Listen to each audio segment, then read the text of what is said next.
Recently, my friend Jabo has been releasing videos showcasing becoming a millionaire in Fallout 4 and Skyrim, which made me start thinking about the classic Fallout games. So I sent Jabo a message asking if he would be okay with me tackling the topic in the first 2 Fallout games, mainly making sure that he wasn't planning on making a video featuring them himself. Once I got the go-ahead from the Happen and Rat, I was off to the races. It's not hard to make bottle caps in the original Fallout game, but it is hard to make a lot of bottle caps. Many of the quests that we can do reward the Vault Dweller with caps for their trouble, and the hub has caravans we can guard for some pay as well. So let's see how long it takes to become a millionaire in Fallout, a post-nuclear role-playing game.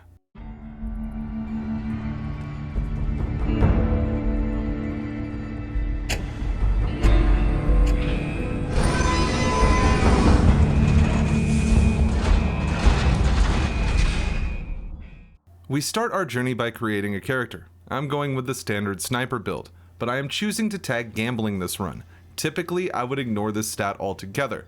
Still, we are going to need all the help we can get trying to reach 1 million caps in the wasteland. Leaving Vault 13, I decided to take out all the rats now. It's a nice boost to the XP this early in the game, and I want to get my gambling skill to 100% as soon as possible. While I plan to make as much money as possible before hitting the tables, I know that this run will end up scamming the Maltese Falcon, as that will be the only way to get such a large amount of caps. Leaving the caves of Vault 13, I decided to stop by Shady Sands. More XP grinding, and it's always fun to go through some quests. Speaking with Katrina can net us a quick 250 XP, and we can find some useful things lying around, like a scout book, some medical supplies, and even some rope. Of course, we have to pick up Ian while we are here. He is among my favorite companions of the Fallout series and can be easily convinced to join our quest. We can do a few more things around the settlement for some XP, like teaching the farmer about crop rotation, which has leveled me up. Still, we are going to deal with the rad scorpions and head toward Vault 15. On the way there, I found an unfortunate merchant and the scorpions who had seen him first.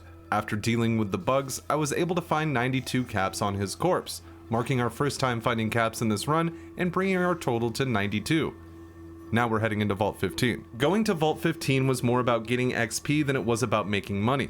Taking out all the rats in the vault pushes us higher level-wise, but still there is some gear that we can get here to sell and use, like the hunting rifle and leather jacket. Next it's off to Junktown where we can really start making some caps. I made a stop by Doc Morbid to gather some more gear, grabbed dog meat, and then hit Killian's to begin his quest against Gizmo. After selling what we can to Killian, our total is now up to 2,371 caps. I stayed the night at the crash house to negotiate a hostage situation, and then it was off to Gizmo's to get his confession. All right, we can do this. But you work for me. You better know that nobody ever double-crosses Gizmo and lives to talk about it. You got me? That's easy. I want him dead because he cramps my business. So, what are you doing for me?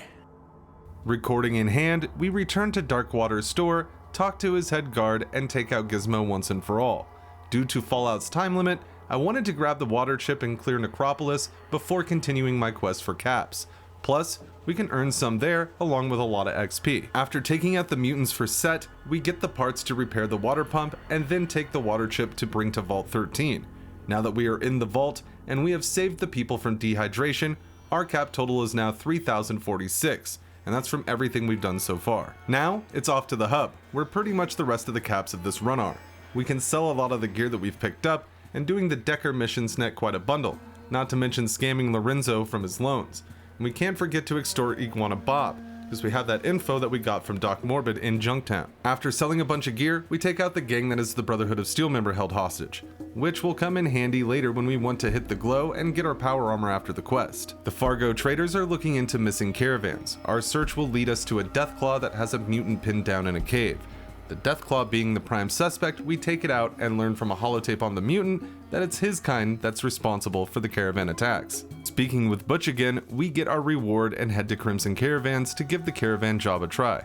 While this is one of the most fun ways to make caps, the highest we can make cap-wise is 600 a trip.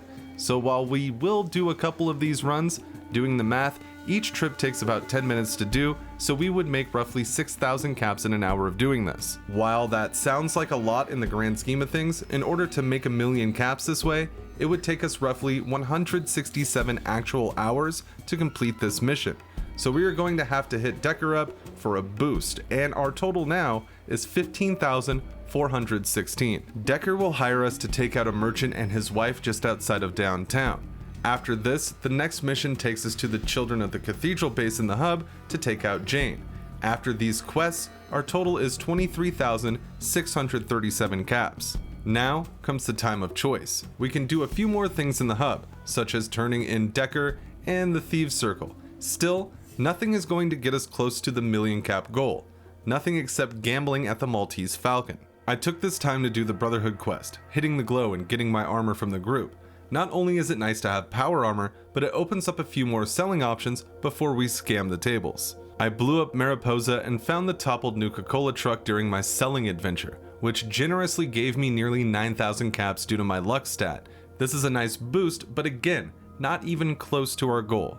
Now, it's time for the only way that we are going to make 1 million caps in the first Fallout, at least the fastest way that we can: gambling.